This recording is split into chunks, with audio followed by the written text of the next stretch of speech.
Hit the red thing. Yep. There we go.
And good evening, ladies and gentlemen. I'm Darren Smith along with Mr. Steve Walls, and we'd like to welcome you to the pregame cheat sheet where the Kansas City Chiefs will be hosting the Washington Commanders here at G.E.H.A Field at Arrowhead Stadium. The first time I've actually ever said that. They Mm. have that to sponsor, so Mm.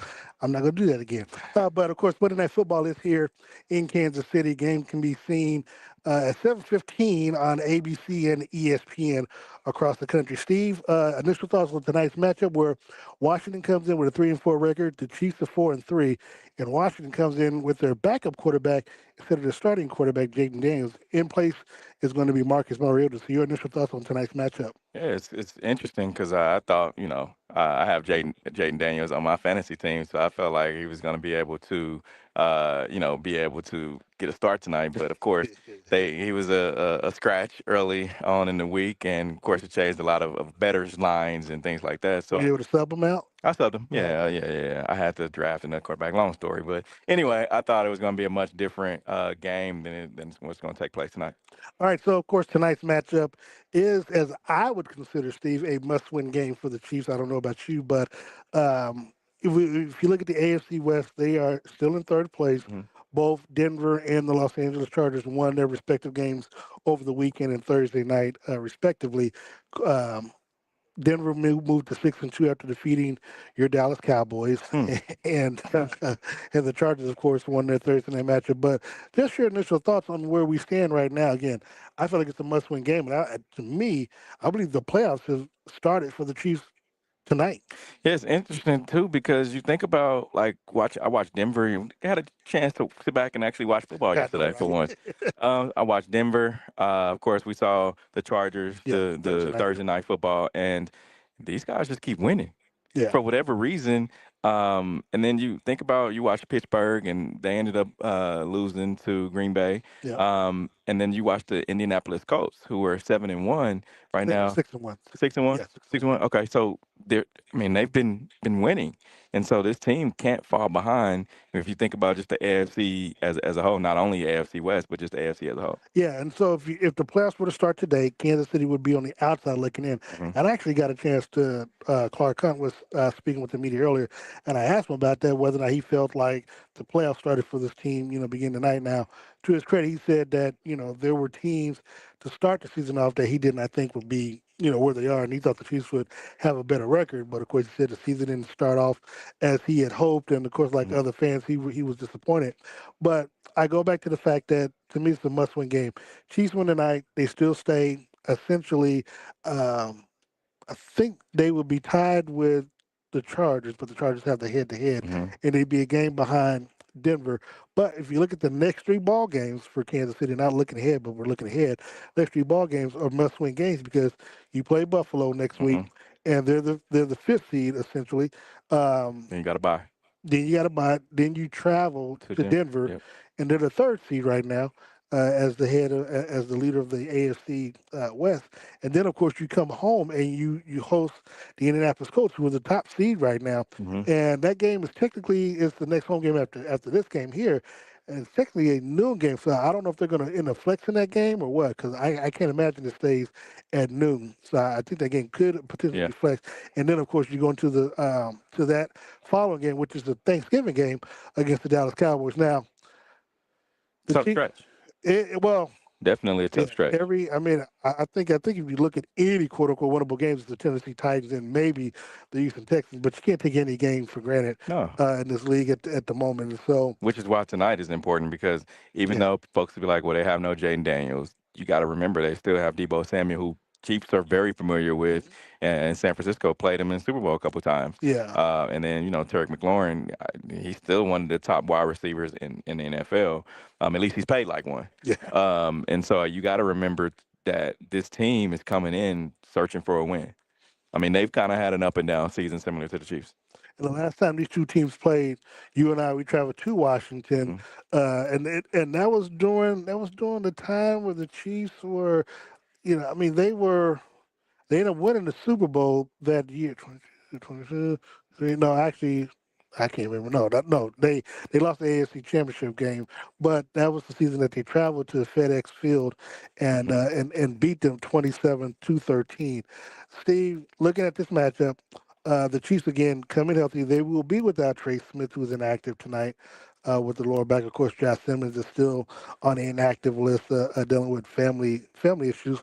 So when you look at what they put on the field last week with the return of Rasheed Rice, they put up 31 points in a 31-0 drubbing of the Las Vegas Raiders. Can they, and do you expect them to repeat that type of performance that they did last week against the Commanders tonight? You know what? I really feel like they're going to be able to do that, and the reason I say that is um, when you look at this offense as a whole, right? It's Hmm. always been we waiting on Rasheed Rice to get back. Yeah. We waiting on Rasheed Rice. We waiting on Ford, and now that he's back, we got a chance to see just a little bit of how good this offense can be, right? And I know folks be like, "Oh, well, they played the Raiders. The Raiders are team is just kind of not very good right now," and that's why when we talked last week, I was like, that could be true. However, if they can get a win in tonight and then go on, and I know we shouldn't be looking forward, but then go into Buffalo and play the same way that they've been playing, I feel like then it kind of raises the eyebrows of the other teams on the league, and like we always say, put other teams on notice. So I think this offense once they get rolling, man, they get rolling. And I thought tonight, with the way the weather was going to be when it was kind of rainy, I'm like, Yeah. this may be a running back game, running back by committee type game. However, this football weather outside right now, Yeah. actually it's perfect. And so I think this is going to be one of those high powered offenses tonight. And when you look at what the Chiefs were able to do last week, ladies and gentlemen, of course, want to thank you so much for tuning in. Whether you're watching us on Facebook, X, or even YouTube, we appreciate you joining us. Shout out to my mom, Nina Howard. I know she's watching, and everyone else that's tuning in. Yes, hi, mom. Um, Steve, so look, I want to ask you. So I talked, you and I, we talked to the players after each game. I talked to Patrick last week in the locker room before he went to the podium, and I asked him because you and I have been talking about it, and I know I've been mentioning a lot that to me, now that everybody back healthy, at least all the skill players, this is again, we're 8 weeks into the season, and we've never seen any Chiefs team this healthy with the skill players. Yeah. This far into the season. Normally, somebody's nicked up or injured, and they're coming back towards the end of the season. Yep. So, with that being the case, I asked Patrick, do you feel like with what you all have done the last 4 weeks, 31 points average, is 30 points the floor level of what what you expect? Because you and I, well, at least I know I've said for me, they shouldn't be scoring less than 30 points the rest of the way. Yeah. Just based off of everyone being healthy, this offense, what it's expected to be. Now, to his credit, he did not want to put a number on it, but he did say that he expects them to score every time that they have possession. Yeah, I mean, and I'll say this, and we said it last week. You play the Raiders, right? You're supposed to beat up on bad teams, or at least you're supposed And to beat and, up on and, and teams. and technically, with the spread being what it is tonight, that's what Vegas is expecting you to do Hmm. in tonight's game as well. So this is another one of those games. Now, granted, you have guys like Von Miller, you got guys like Bobby Wagner, veterans in this league. And you only play them once every 4 years unless you play them in Hmm. the Super Bowl versus a team that you play twice every year. Yeah, so I would say, 30 points at least on bad teams or teams that you're on paper better than. Yeah. You've got to go out there and do that, and show like, all right, we big brother, and you guys shouldn't be on the field with us. Yeah. So, Now, uh, one sure. quick thing, Buffalo. If you're able to go in and be at that high powered offense, because you remember this, that takes me back to what was that 2018 when they were you going looking at when they were in LA scoring Yeah. 50 and that high powered offense that takes me back to that.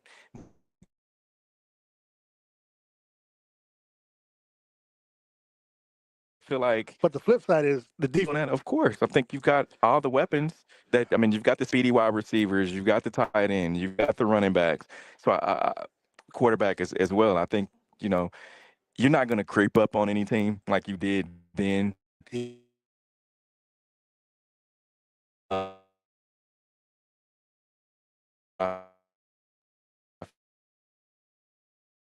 You're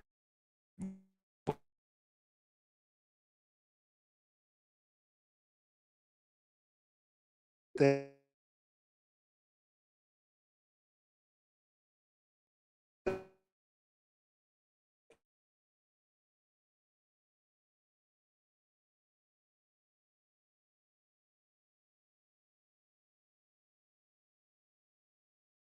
no 2022. So those two seasons,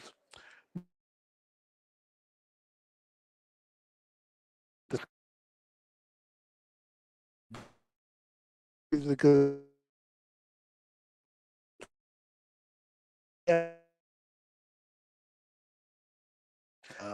I think across the board, 'cause you got to remember, Sammy Watkins was a high draft pick. Well, he's a yeah, first rounder. and up until the LA game, Kareem Hunt was on that team as Yeah, well. I would say I would say you're more.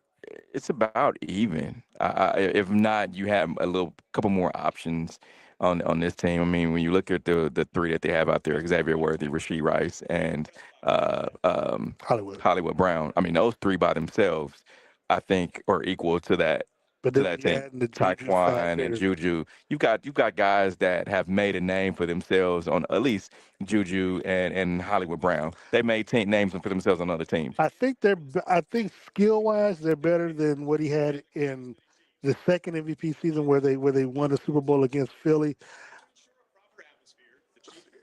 It's funny. It does feel a little even to the 2018, even though that team lost to New England in the championship game. Yeah. But again, you got Rasheed. I mean, you've got Tyreek Hill, which is essentially Xavier.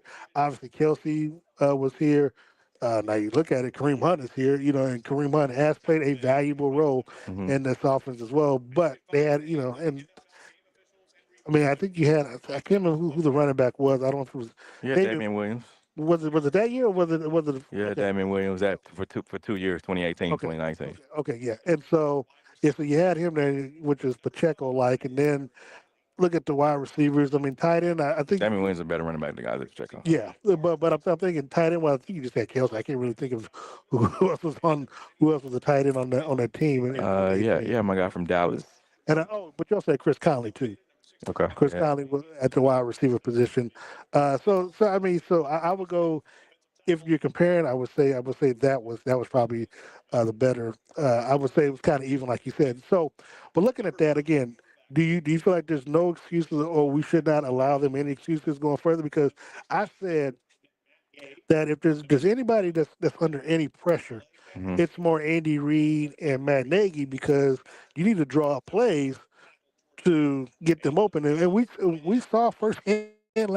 Granted, I get it; it was against the Raiders, but we saw firsthand that when you have essentially Xavier, Hmm. Rasheed on one side, and you've got Travis Kelsey, Hollywood Brown on the other side, Patrick Mahomes under center, and you've got Kareem Hunt or Isaiah Pacheco in the backfield, Yeah, you can't double anybody. you And got and the moment you do, Patrick's gonna run out. You know, he's gonna run for a first down. Yeah, I mean, if everybody's covered, eh, we saw what he could do last week. He's gonna beat you with his legs, and he's not. This is one of those years where he's understands.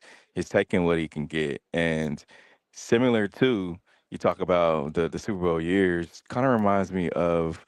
And I know the personnel are a lot different, but it kind of reminds me of when Tyreek Hill finally understood, hey, I can run underneath routes. I don't also have to run the deep go balls all the time. I can also run some underneath stuff, and expand my route tree a little bit. It kind of reminds me of that, where Patrick is like, all right, let me dink and dunk a little bit, and then also hit you with the long ball.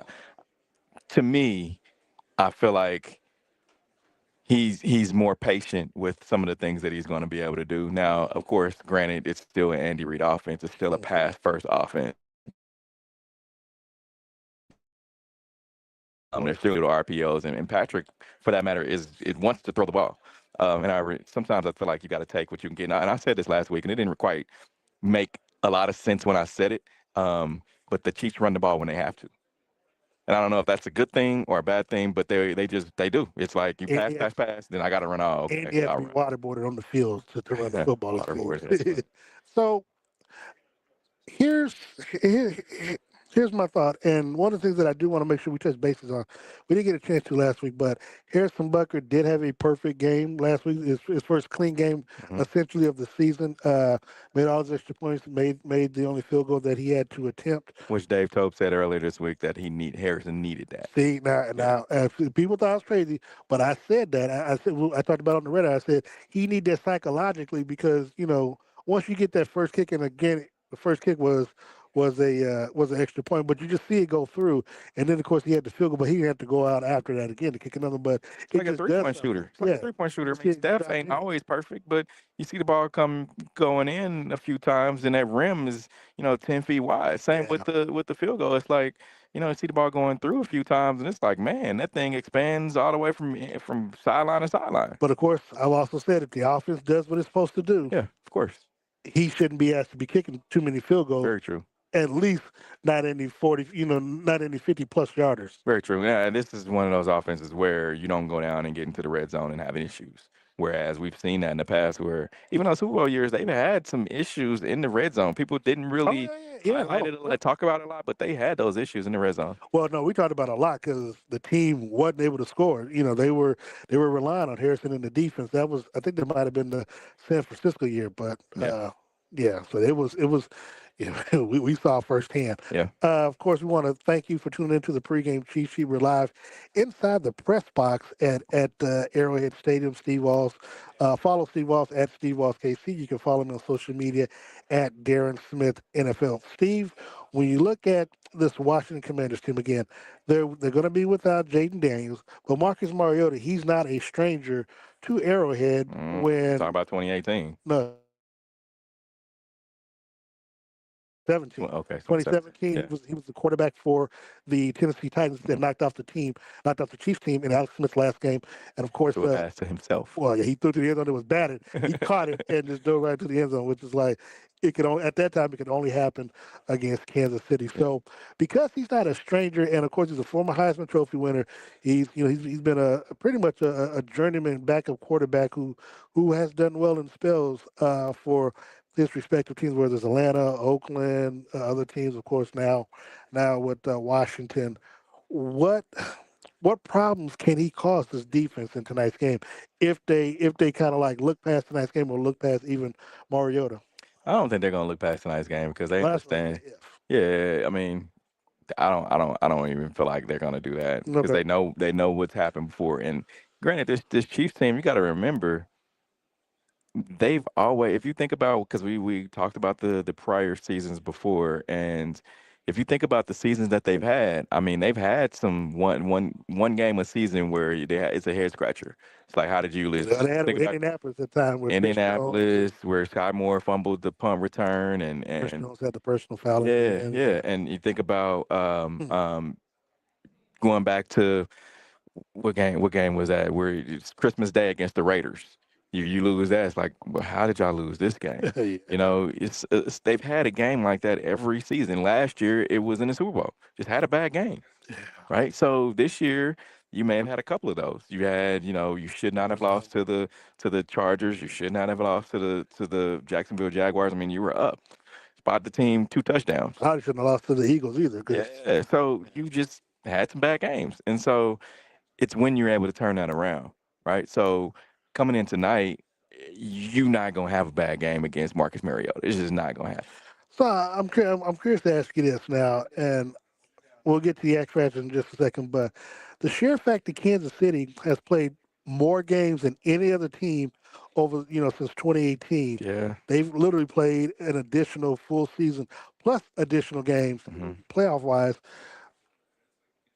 Seeing the situation that they're in now, where they're outside looking in, Yeah. does this help them more because they've gone through these trials over the years? Now, granted, I know the rookies and maybe second year players don't really haven't really gone through it, but Yeah. for most of the veterans, because they've gone through really the highs and the lows, that they're able to kind of see it through, or see a light at the end of the tunnel if they just do what they're supposed to do. Yeah. It's one of those things where don't let them see you sweat. Mm. Right? Like if you have the top tier guys like the Mahomes, the Kelseys, the Chris Jones and company, where they've been at the 3 and 4 season, where Tyrann Matthews calling the Chiefs fans toxic, they've seen that. Right, and they've come out of it. They've also seen. We talk about those one bad games each year, and more recently it was that Christmas Day game. It's you think about going. We talk about Marcus Mariota in Tennessee. Yeah. Remember when we went down to Tennessee that year and the Chiefs were up and Tennessee ended up roaring back? I think that was a Tannehill year, but still, they were a part of that and kind of, did Tyrann Matthew again bring up Tyrann Matthew where he was talking to one of the fans on the sideline and said some things. Yeah, so it's still one of those kind of those things that's like, man, don't let them see you sweat. And that may have been a 3 and 4 year, I think, when they lost to the Raiders in, Yeah, no, no, in that Oakland. was, yeah, that Yeah. was, because that's when they, yeah, played. Yeah, so I think, I got you. it's just one of those things. You got some savvy veterans who've been around the block a little bit, and you did mention like the George Karlaftis, the Trent McDuffie. Those guys, all they know is win. All they know is at least AFC Championship game, right? So No, they know Super Bowls. yeah, yeah. Well, all they know is Super Bowl. So that being said, man, to me, and I don't know if you feel this way as well, but it's like if you got a big brother that's like, man, I ain't worried, we good. We can steady the ship, which is that's what Andy Reid and company have said. It's like we'll get there, it's still early. It's because we've used that a lot. Yeah, It's still early. it's early, You but when you it put just yourself makes in sense. situations, it's like, damn, how do we get Yeah, here? yeah, Um, So looking at this, yeah, so we're going to get to the X Factor in just a second, but some standouts I want to mention from last week's game, and just see if you feel like even in tonight's game that they'll continue to contribute. Of course, if because Patrick hasn't spread the ball around, but yeah, we saw a big game from Bashard Smith last week. He had 80, 81 scrimmage yards, 42 on the ground, 39 receiving. Do you see him continuing to get more reps in this offense based off of his play? yeah. I think it's getting better. I really do. I mean, we always talk about Andy Reid's playbook and rookies not getting any burn, right? He's been one of those guys that's kind of just that is a sleeper. Mhm. I would call him. And he's a tempo maker, Mhm. if that makes sense. When he gets the ball, when he touches the ball, he changes the tempo. He really does, because sometimes he'll. We don't even know he has the ball until they Mhm. actually announce. Because we're thinking like, damn, Pacheco, oh, that was Yeah, you see Bashard. 24 out there. Yeah, Okay, yeah, yeah. So like, he okay, definitely speeds up the tempo. Now Pacheco does it as well, yeah, with more emotion. more However, force. Yeah, Bashar is just one of those guys that's kind of like he's a squirmy little dude. yeah. So I think he's definitely continuing on, and I see his ceiling being very high. I think if I'm correct, I think Patrick passed the ball to 9 different receivers last week. Yep. He'll probably obviously continue to EGE, do that. everybody eats. Everybody does. Everybody does got to eat, especially if you're going to win this game. Okay, X factors for tonight's game.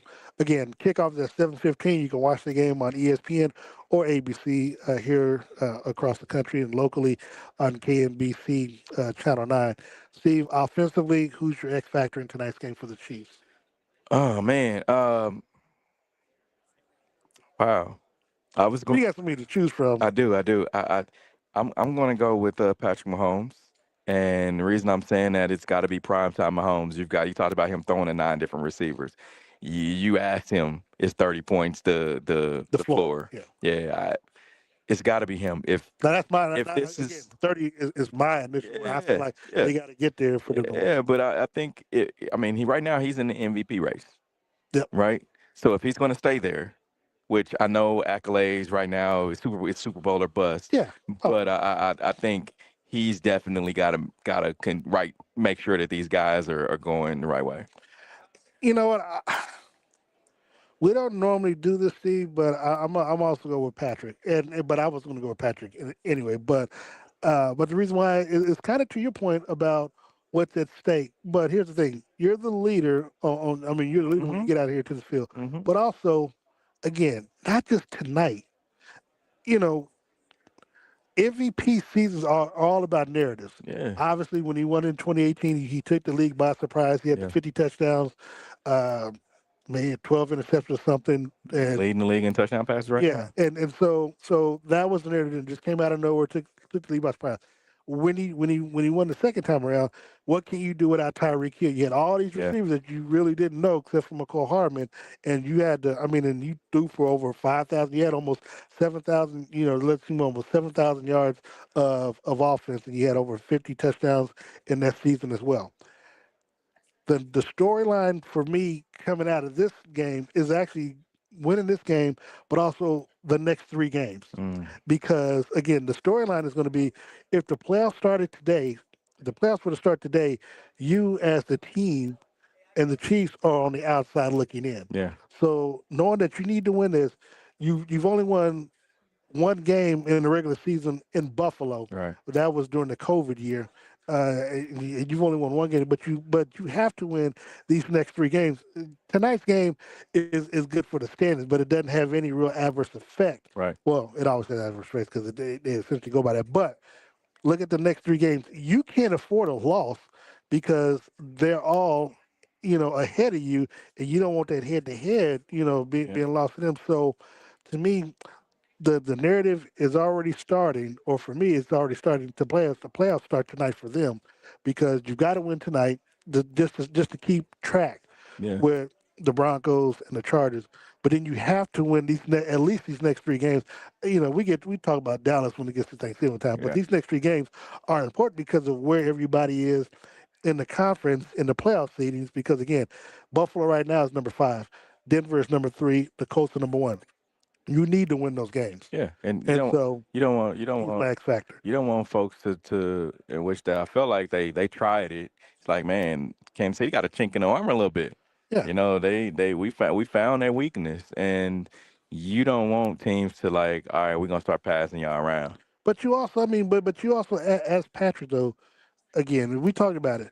Vegas is now, Vegas is starting to believe in you and believe in his offense. And again, you talked all off season about how explosive his offense could be, and Mm. people think I'm joking about this, man. But the Chiefs were America's darlings because they were able to put up. I mean, they were putting up points Mm-hmm. just ad nauseum. And so, and if you're a better or a gambler, I mean, the Chiefs were, you can always count on them to cover the points or at least score a lot of points.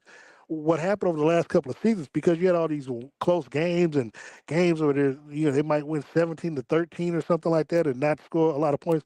Betters took offense to that, Yeah, because it's they did. like you can't cover it. Now you can bet them money line because they were, successful winning, but but if you wanted the points and all this other stuff, Yeah. you weren't able to get it. So I think now that we see them scoring points, and the biggest thing, Steve, as you like to say, and I give you credit for this, they're having fun. Yeah. And they're having fun. They got the brotherly family mentality, but they're having fun going out and doing what they're doing. And again, Yeah. there's no jealousy. It's like last year Travis Kelsey, a lot wore on him because of all the injuries to where Patrick was relying on him because he didn't, he may not have trusted his other receivers, Yeah. but he could lean on Travis. But now you see where again everybody takes them out. Everybody gets to eat or got to eat. Mm-hmm. So passing the ball around is a cool thing because everybody wants everybody to be successful because they realize, Yeah. especially as this offense is, you can't double. So somebody should always be able to eat in this offense. Yeah, most definitely. And once And I'm gonna look at Denver on this one. It's like you got Pastor Tane, who's best, arguably best corner in the league, Yeah. right? Who's he gonna pick up? Yep. That's across the board, and that's with any team that It'll you probably face be up right. against. It'll probably be right if you're smart. Yeah, I know we got closing on kickoff. X factor on defense. Chris Jones. Chris Jones, you the leader on the defense. You got to make something happen. I know last week you got a sack, first time in a little while. You got to continue on with that streak. I'm still going to. I think I'm gonna go with the. I'm gonna go with Trent McDuffie only because we got Terry McLaurin coming back tonight's game, so I want to see him match up against the number one receiver. I Yeah, know he's up for that challenge, so I'm interested to see how that plays out. Prediction, your score for tonight's game? Who you got winning? 31-10 Chiefs. I thought that could one that might have been my score last week. You said 34 something. I said 35. I think I said 31 because I think I was giving Harrison Butker a field goal. Yeah, But anyway, I got the Chiefs scoring 30 plus points. yeah, And like you, I have now initially I had them scoring 10, but that was with Jaden Daniels and that was without the receivers because we knew at that time they were injured. But yeah. they got the receivers back. I'm gonna give them 13. So I'm gonna go 35-13 Kansas City. Yeah, Uh, I think he had it was an ankle injury. So yeah, he started hurt. Pat huh? Surtain gonna be put on IR. Yeah, Oh, so that changes things okay. for So Denver. see, he won't be able to play in that game against Mm-mm. the Chiefs. Okay, well that's nothing. Okay, so we'll focus on that a little bit later. But make sure you join us post game. Steve Walls and myself will bring you Andy Reid at the podium press conference along with Patrick Mahomes and any other Chiefs player. Steve and I will be in the locker rooms talking to players. We'll discuss that on our post game show afterwards. Weather permitting, we'll be out there on the field. If not, we'll be in the tunnel. But that being the case, make sure you follow us on social media at Steve Walls KC, at Darren Smith NFL, and join us tomorrow night, 6:30 to 7:30 for the Red Hour. 6:30, 7:30 here on the social media platforms. Myself, Steve Walls, DJ Q, and Sean We Tyler, have Danny Hughes on the show too. and Dana Hughes because I think Q won't be in. So we got Dana Hughes joining us tomorrow, Chiefs analyst, radio analyst, join us on the Red Hour tomorrow night. Steve, before we get out of here, you want to thank the sponsors? Appreciate my friends over at Dillard's on the Roaster. Make sure you go talk to my guy. Man, it's fun going in and then just kind of choosing your outfits. He already has them I ready said to for. him, I ain't got to pick the. You already got me. Okay, Yeah. good. And go talk to my guy Herman Brown in the men's department over at Dillard's on the Roaster. Also, my friends over at Rice and Nissan. Every customer, every time, just south of the airport. And of course, I want to thank Todd White and Todd's Closures and Taylor Suits. Was talking to Kevin Harlan pregame. He said he got to stop out there. He loves the outfit, loves to put together. And shout out, look, Chiefs, I need y'all to make the Super Bowl because Steve knows I talked to somebody in particular. They said they're going to do something if they get out there. We get out there. So I want to thank Todd for styling me each and every week. Also, want to make sure we thank Gates Barbecue. They always take care of us. You know, I saved Steve some ribs, so I already know what he's about to do. And of course, the 5 locations around the metro area. Make sure you stop in there. Got a lot of new stuff on the menu, so make sure you stop by and support the restaurant because they always supported Kansas City and Chiefs football. So, with that being said, want to thank everybody for tuning in. Also, want to give a shout out to Lena Wilder. I see she's uh, watching the show, and of course, my mama once again because she wants another shout out. But for Steve Walls, I'm Darren Smith. Make sure you join us post game as we bring you live coverage of the Kansas City Chiefs pressers, along with player interviews and a post game show. Stay tuned and go Chiefs. See you after the game.